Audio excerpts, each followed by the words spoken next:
So I want to talk a little bit about play today. I want to talk about my path to where I am right now as far as, I guess, a career goes, and talk a little bit about what we have on our name tags, which is the question that I ask myself all the time, which is, how do you want to spend your days? I put career in quotations because I think in a lot of cases a career can be kind of paralyzing to people when you start thinking in terms of 40, 50 years of work. I found it more important to ask myself, how do I want to spend my days? Literally, how do I want to spend tomorrow? How do I want to spend the next day after it? And that's the advice that I give to my friends, to my colleagues, to my wife, is not to think about that big picture too much, but think about being happy every single day with what you're doing. And I think if you do that, you'll find over 10 years, the 10 years that I've been a professional designer, you come out of it with something that you're happy with, even though it may be very different from what you thought it was going to be. So as far as it being different than what you thought it was going to be, started out as an artist very young. My mom is, I would say, pretty much a hippie.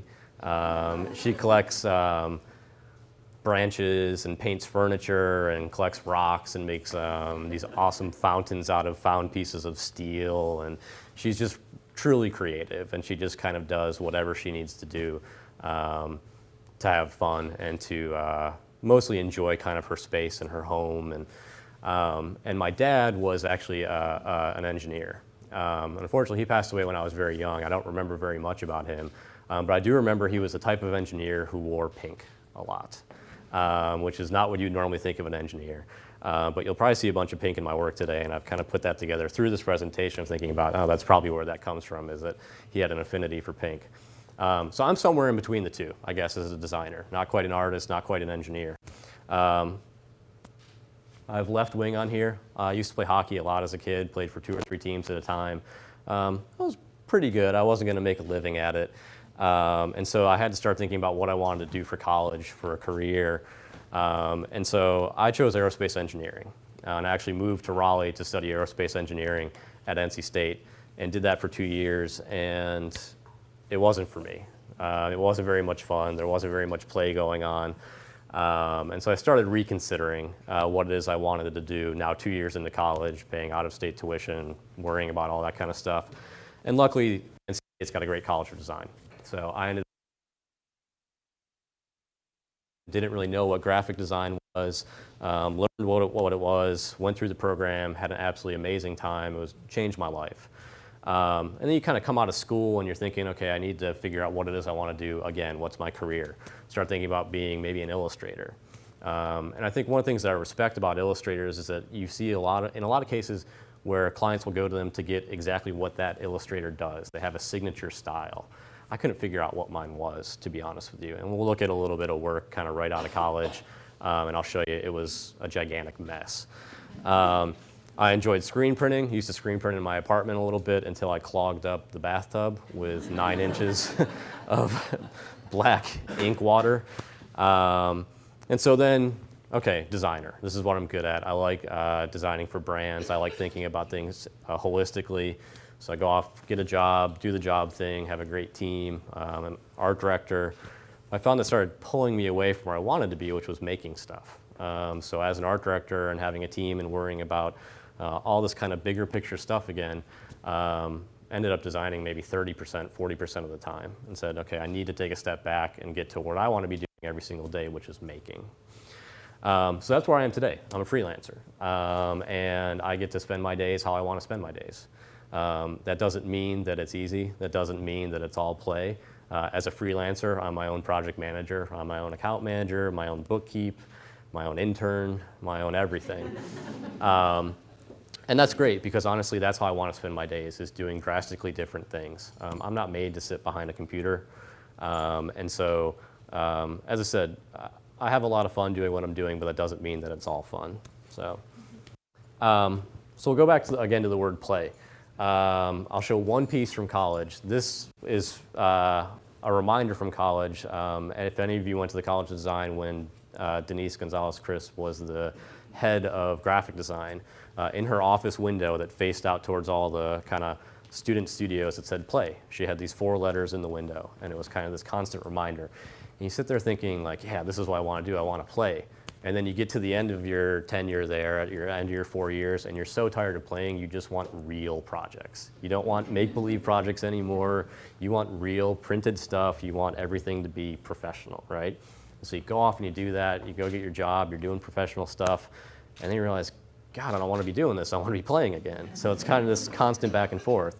And in some cases, you might go back to grad school, or you'll switch jobs. Or, in my case, it was to go freelance. Now, as I said, let's go back into college a little bit. This was my mind map of how the internet works. This is why I'm not a UI UX designer. So I learned that very, very quickly in school. I think coming from engineering, I was trying to get away from the kind of equational, very rational, things must happen if X, then Y kind of stuff. And so, as I said, this was how I thought the internet worked. It was really more about kind of the emotions of waiting for content and assigning value to it. So saying that you love a website or bookmarking it kind of thing. And obviously this was back in 2000 when the internet was still somewhat slow. So waiting for images and that kind of stuff. As I said, it was a gigantic mess, and I'll just go ahead and say it. So the mess continued out of school when I said I was trying to figure out if I wanted to be an illustrator. This was kind of the height of like the zine kind of era when there was lots of small magazines coming out. And actually this is one that's still around. It's called Archetype Magazine. And they do really amazing just profiles on artists. Every single one comes with a different type of packaging, and they've partnered with Adidas or Puma or all kinds of lifestyle brands. And they gave me 10 pages to just kind of do whatever I wanted with. And so I made a big, gigantic mess. I don't know what very much of it means.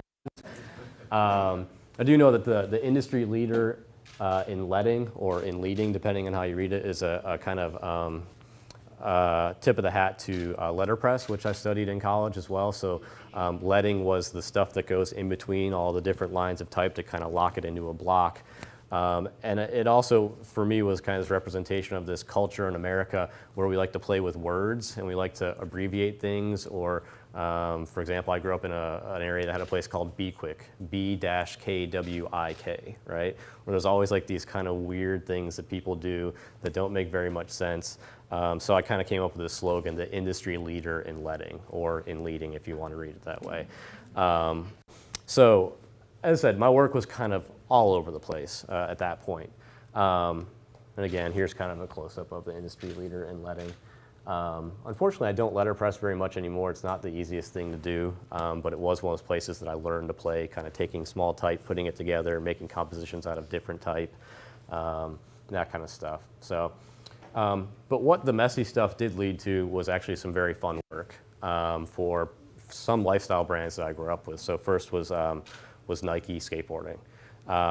And through some of these zines, my work got a little bit of recognition from a number of the kind of small subculture lifestyles, skating, snowboarding, that kind of stuff.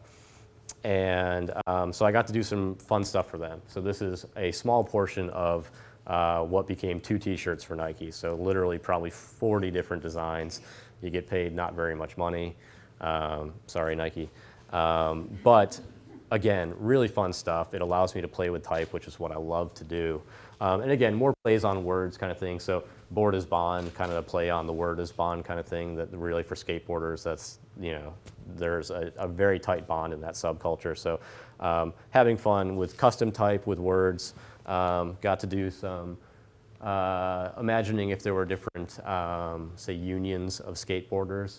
And then what those would kind of begin to manifest themselves as, particularly like the one of the wasps kind of seeking, swarming, and then stinging as far as finding a place to skate, getting in there, hitting it, and then getting out of there before the cops come kind of thing. So, so I said, was very fortunate to get paid to basically do what I love, and then to see shirts actually made and kids skating with them. I actually found some of the shirts in Paris, and it was, you know, a really cool experience to design for a lifestyle brand that you grew up with that was influential in your upbringing.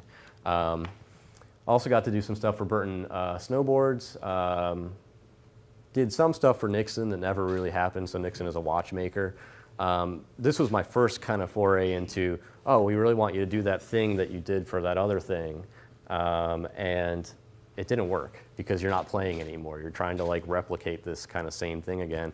And so I'm not showing any of that work because I wasn't happy with that process, because it was kind of that, what I didn't want to be as far as an illustrator, which is you do your thing and we'll put it on a shirt. I wanted to be a little bit more creative, understand a little bit more what they were going for rather than just smacking a graphic on something. So, and then some custom type I did for Mark Echo, which was a strange experience. It's a hip hop brand out of New York City. They actually offered me a job after doing this custom type for them, and I did not take it, even though they were going to pay me to draw type all day. So I've been very fortunate to work with Cam Raleigh and get to do exhibit design with them, get to do a lot of custom typography, which is, again, what I love to do the most. So for Alistair McClement's show, Everything We Are Capable of Seeing, what I wanted to do was, one thing that's interesting actually first is that Cam is a non-collecting and all artists are living. So you instantly have another opinion, another art director that you need to be considering, and it's their work that you're designing around and kind of with. So the entire idea of kind of putting your work on top of somebody else's that you'll see in some museums where the artist has passed is very different here. And so it was kind of you want to be very respectful of what's going on with the artist. You also want to really delve into their process. And so for Alistair, what I did was come up with a number of words, basically, that are reactions to his work that helped me kind of organize what I was going to do and put these in front of him and said, is this basically kind of how you make your work, right? And this helps me then go ahead and say, I'm going to create something that the word that we pulled out of it was systematic. Everything he does has a system behind it. Everything was kind of plotted and very much, there's very few variables, even though it's very kind of also ethereal work as far as it being relating to nature. So making tornadoes, suspending drops in midair, but it's all from a system. So I use that kind of systematic approach to go ahead and design type that the system I designed for the type was actually just put 2 points on every single piece of, on every stroke basically, and then go ahead and refract it in one direction or another based on a different width to or length to the side. So, and then document how far you've gone and at what point it stops becoming, or it stops reading as letters and starts becoming something that you can really no longer see as being a letter. So with the name being Everything We Are Capable of Seeing, I wanted to push the limits of what the eye is capable of still reading a letter, basically. And I was really excited to do this because as much as I didn't become an aerospace engineer, I still love science. I still love Discovery Channel. I spend a ton of time just kind of looking up at the stars and reading about the solar system and the universe. And so science still plays a very large role in my life, even though I'm not doing it for a living. This is a dipole from the Large Hadron Collider, which is the huge thing in Europe that's smashing particles at 17 miles, a 17-mile track, and looking for essentially the God particle. So that kind of keeps everything together in the universe. And the LHC made me think of LBC, which is Long Beach Central from rap songs, and the famous So Much Drama in the LBC. And so I like kind of mixing up some pop influences and some kind of things that are unrelated as far as science and then gangster rap, honestly. So, but extracting pieces of the actual dipole itself and then making type out of them. Again, this is just kind of play. This is stuff for me. When I have an idea, I kind of have to get it out of my head. More making a mess. This one talking about electrons and positrons and gamma rays, which are basically one of the most destructive forces in the universe.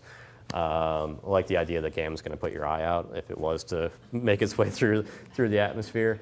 And then this guy up in the corner was actually, I found him on my computer one day because he was a stock image that came with Photoshop. So you can imagine like going through your computer and landing on this like old time kind of image that you have no idea who it is. It's actually kind of scary at first because it kind of feels haunting. But so I've been using those images as well to kind of make some of these collages that start to embody some of these ideas. So I love the idea of it being an undisputed annihilator or being like an equal opportunity annihilator, that it doesn't matter who you are or what you do, you're gonna put your eye out. So another huge influence for me, and I think for most people, is traveling. I've been very fortunate to travel for work and to travel personally. And so this is actually a picture from the top of a mountain in the Swiss, or in the French Alps, in a town called Annecy, and went up there completely unprepared. And then a snowstorm came in, very foggy as well, and this picture came out of it. And was not expecting it to look the way it did. I thought it was just going to be pure white, but you started to see these kind of haunting silhouettes in there. And it was pretty much silent up on top of this mountain, but there's like this echo going on of snow falling and of just the sounds that are around you. And so the idea of the sound of snow was a really beautiful idea, and I wanted to kind of make something that starts to embody that. Same trip to France was also in Paris, and I've been to Paris 4 times. And I don't speak a lick of French, but I keep going back there. This was at the Louvre. And one of the things I love about this picture is that this is artwork, but it's kind of in like this holding area, right? Where somehow it makes it not artwork. It's kind of sitting with boxes, and there's all kinds of tarp over and that kind of stuff. And that normally you don't see at a museum. I think in a lot of American museums, it goes in the back, it goes in an archive. It's not in kind of a staging area. This was out in the open. You know, it was kind of almost celebrated with other art around it, and then these guys caged up in the middle. And I love like the dialogue going on between the two. You've got one kind of reaching out to the other one, and then this one doesn't have an arm, so she can't reach back, kind of thing. So that just got me thinking about language restrictions, or the idea of art that never made it, which is, it's still art, but somehow it being in one space versus another makes it into something that is completely different. So this started basically a series for me of things that are just called rejects. And I've got it's basically work that has no place or has been rejected by somebody. And if you go to my site, you'll see that's probably like second or third on the site. I think it's very important to take the work that's for yourself, work that is not used for its actual being printed or put on a shirt or put on a poster. I think this work is just as important, to be honest with you. One of the things I wanted to look at with this one too is to start to look at English versus French, not speaking the language, and that really the English language doesn't use a lot of accents. So I started thinking about this in typographic terms and saying, well, how can I go ahead and maybe start to integrate? What if accents were integrated more into typography as opposed to being over them? And what are the kind of different ways that I could look at doing that? So started creating a typeface based on that. When you start thinking about things like language and traveling, you begin to realize how uptight the United States is. And we'll get to that in a little more, but I have an example from a recent trip that really. This is Play. This was a boat that my wife and I stayed on our honeymoon in Copenhagen. Really amazing architecture on the inside. Right across the way is actually the Danish Parliament, so you're smack dab in the middle of the city. And we loved staying there. It was 2 guys named Henrik and Henrik, or Enrik and Enrik, who owned it, and they had just opened it up maybe about a year before. And to be honest, this is probably my favorite place I've stayed anywhere in the world at this point, because it felt like we could just live there. But while we're sitting there on my honeymoon, and I'm thinking like, gosh, their website really didn't match the boat at all. It doesn't match the experience, their personalities. And so I just kind of started making the website in my head. And when I got home, I started putting it together. And really, basically what I was doing is pulling inspiration from the actual boat itself. So the railings on the side, looking through the round kind of ports on the doors. The fact that when you're in the shower, you can see people rowing outside, but they can't see you. Just all kinds of really cool things. The fact that on the boat itself, there was actually, if you look really close, there's kind of two faces, one on each end, which is kind of like Henrik and Henrik. One had a bigger nose than the other one. So, so I put all this together and I sent it to him and I said, you know, if you guys are interested, I would love to help you out with your branding. This is no disrespect to you, but you've done such an amazing job with the boat. I feel like there's a Danish heritage there and that's maybe missing a little bit. And they were interested in talking, but they couldn't quite figure out what I wanted out of it. We had some language barriers there. And they couldn't quite figure out why I wanted to do it for free and, you know, that kind of stuff. And so eventually I think we just kind of let that go. But again, this is one of those places where I think the goal is to make something that's for yourself and then be able to go off and turn it into work. So this is just every time I come home from a place, I like to put together some kind of reference as far as to something that embodies the way that it felt. This was for Copenhagen again. This one was the kind of 45-degree rain and the kind of nonstop cyclical nature there. People constantly cycling. Doesn't matter what the weather is. I think here we go inside if it's raining. There, they're outside just playing and doing whatever they do. So this was, let's see if you can see this. I do a whole series of things that say, I'm sorry, I don't speak, and then a certain language. Now, Scottish is not a language, but I still don't speak Scottish because it's incredibly difficult.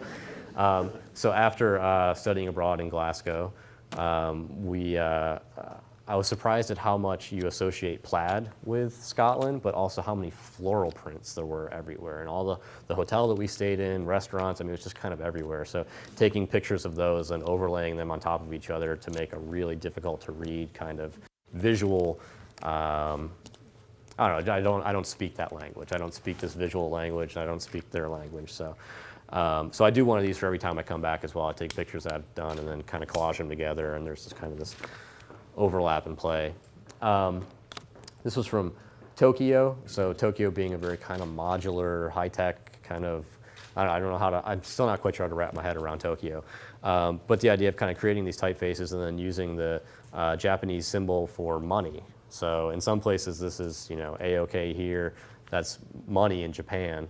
And having that fill in as the O and the K in Tokyo. Now, kind of wanted to say Tokiyoki Yokio.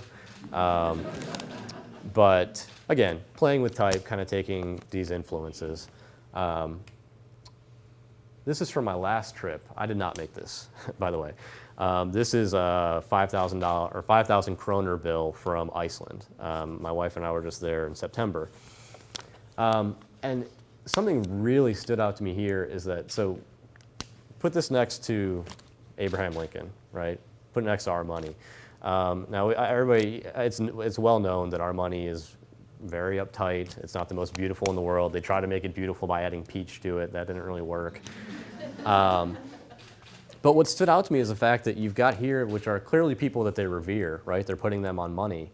But they're dressed up in these psychedelic colors. Like, I mean, this is from, let's see, the artist. So their clothes definitely did not look like that in 1715, right? But they felt comfortable enough with their heritage, with their own creativity to go ahead and render historical figures in these crazy psychedelic patterns. We'd never put Abraham Lincoln in anything other than black. I mean, that's it, basically. Like, that's what you get.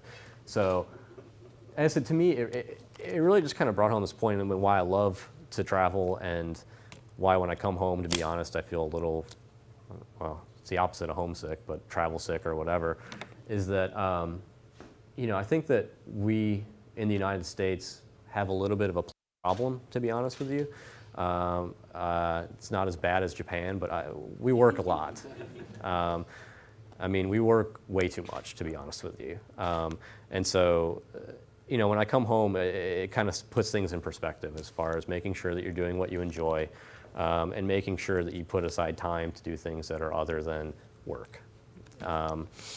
So that being said, I'm constantly thinking about what my next job could be or what I want to be doing if I wasn't designing. I have a passion for Japanese and Scandinavian furniture, homewares, interior stuff. I just love the craft of it. I love the kind of balance and harmony of materials. So this is my store. That's called Stockholm. That's an interior store. Obviously a play on Stockholm, the city, which is my favorite city. Again, because there's just kind of this balance and harmony there of creativity and tradition. So look for that in 10 or 15 years, I'm not sure. This was when I found out how to pronounce my last name. I was like, oh, well, it looks cool if you actually spell it out phonetically. So Guyavnik, Gajownik. And so, well, there's this thing that I had never heard of, honestly, which is Weizengrass vodka, which is very popular in Poland. We have a friend of ours that his family is from Poland.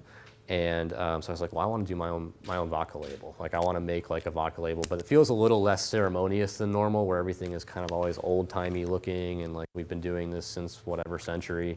Do something that's a little bit more contemporary. I don't even know if you can distill vodka 8 times, but I love the way that the 8 looked.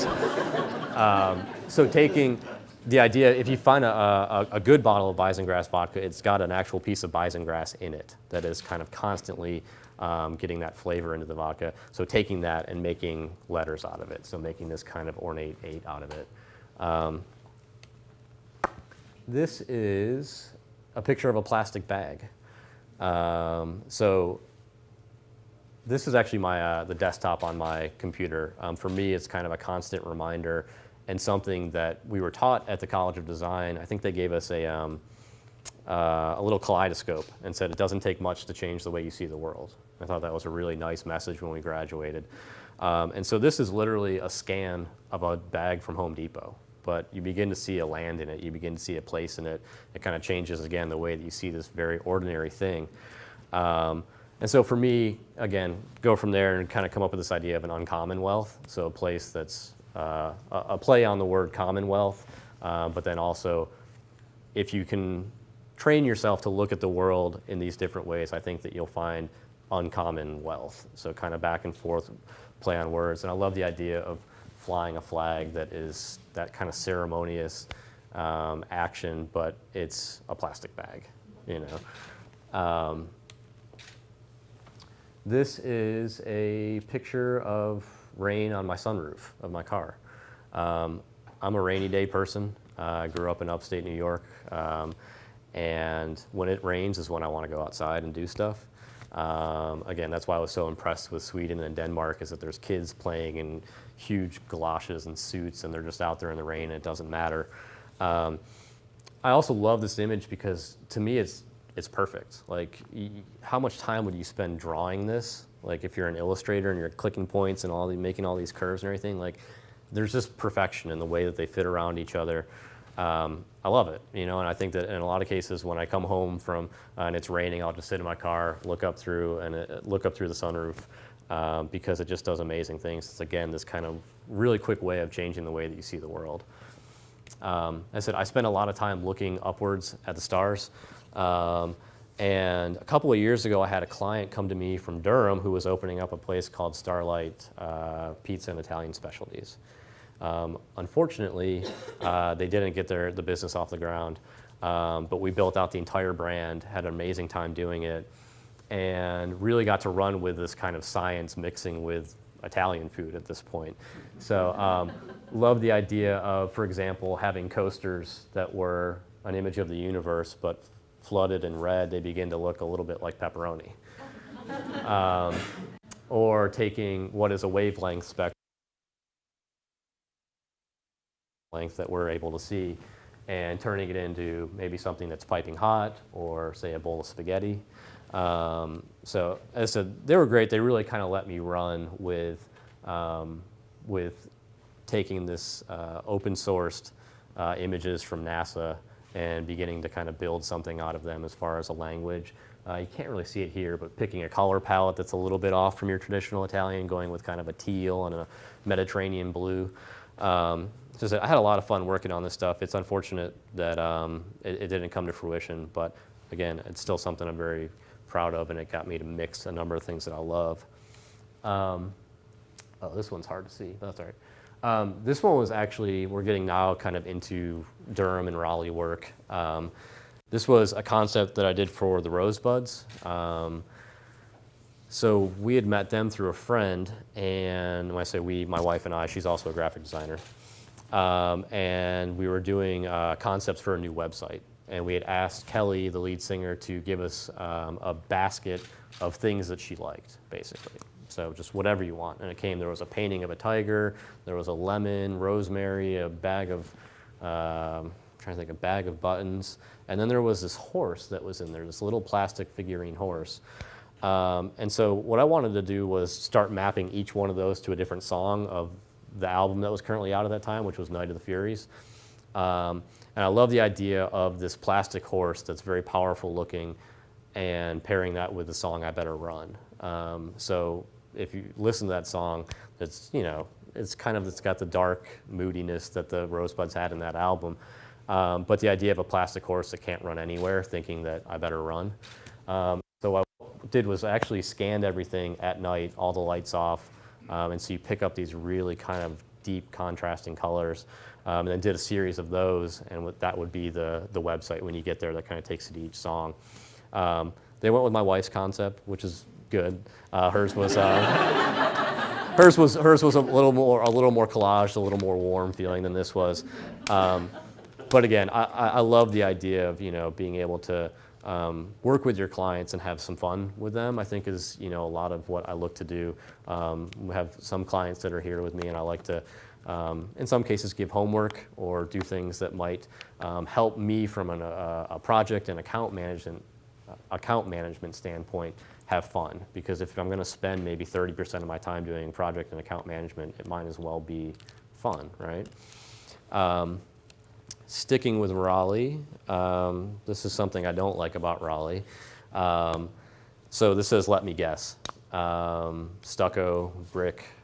I'm all for high density living. I live in high density living downtown. But I think that we've got a little bit of a problem in Raleigh. This is me playing architectural critic.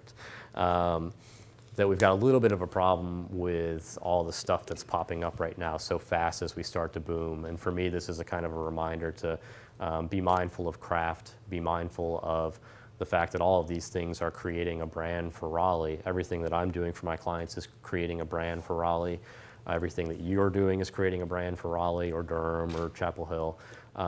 But that when you cut corners, in the end, you're going to regret it. So that's just for me. It's one of the opportunities, honestly, that I see in Raleigh that has kind of kept us here is that we can influence, that we can see something that maybe we're not happy with, and that we can actually go ahead and propose a better way, right? So for me, can we just look at using some different materials for all this high density stuff that's going up? Does it always have to be brick? Does it always have to be stucco? I think when you look at places like the, what is the green apartment building in Carborough? Does anybody know what I'm talking about?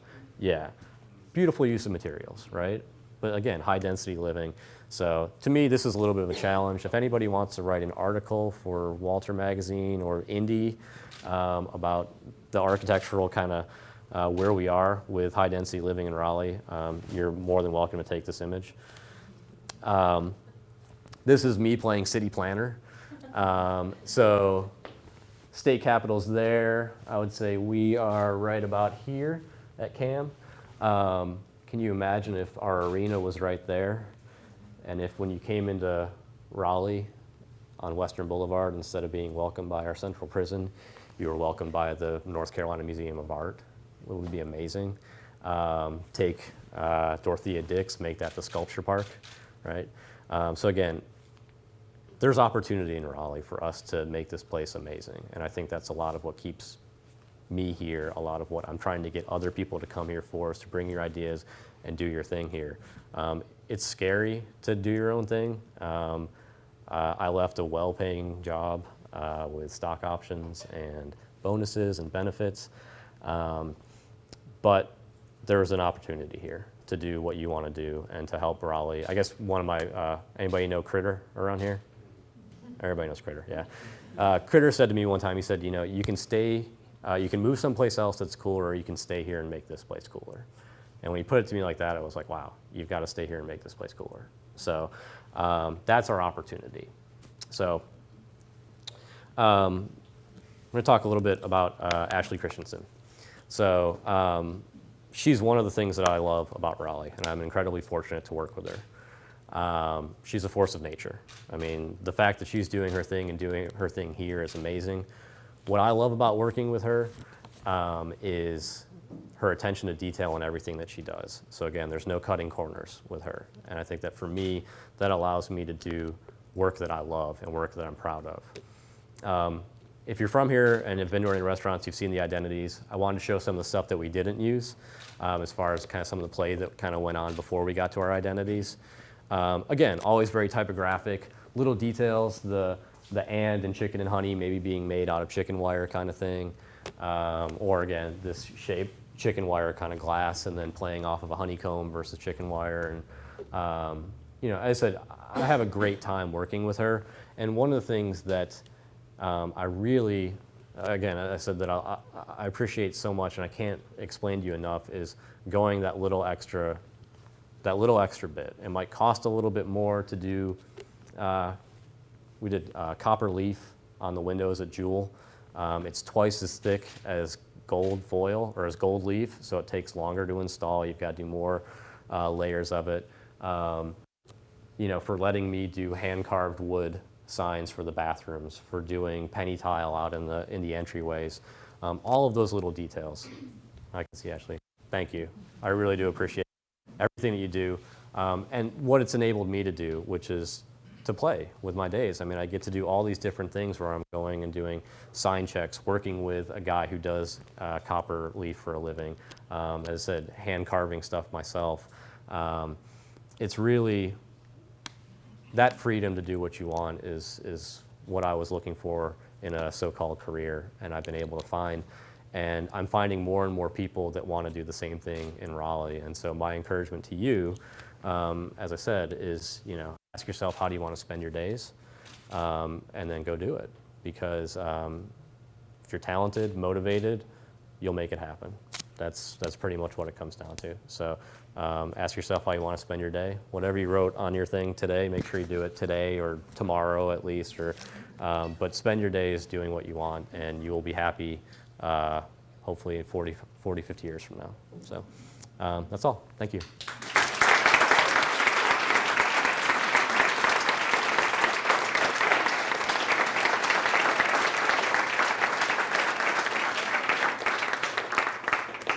We're getting close to time, but we have a little bit of time for a couple questions if anyone has one. What are you doing later today? I'm going to take a nap because I'm not a morning person. And I am going to, let's see, today is Friday. And have some stuff to work on for a barbering concept that's going up in Cameron Village, Arrow Barbering Company, or Arrow, we're figuring out what the name is. We're going through demolition now for the space, and I need to go figure out paint colors and all that kind of stuff for exterior signage. So. We're going to Pullen Park at 1:30. Want to join us? You going to eat lunch, or are you going to carousel, or what do we, yeah? Yeah, possibly, maybe, possibly.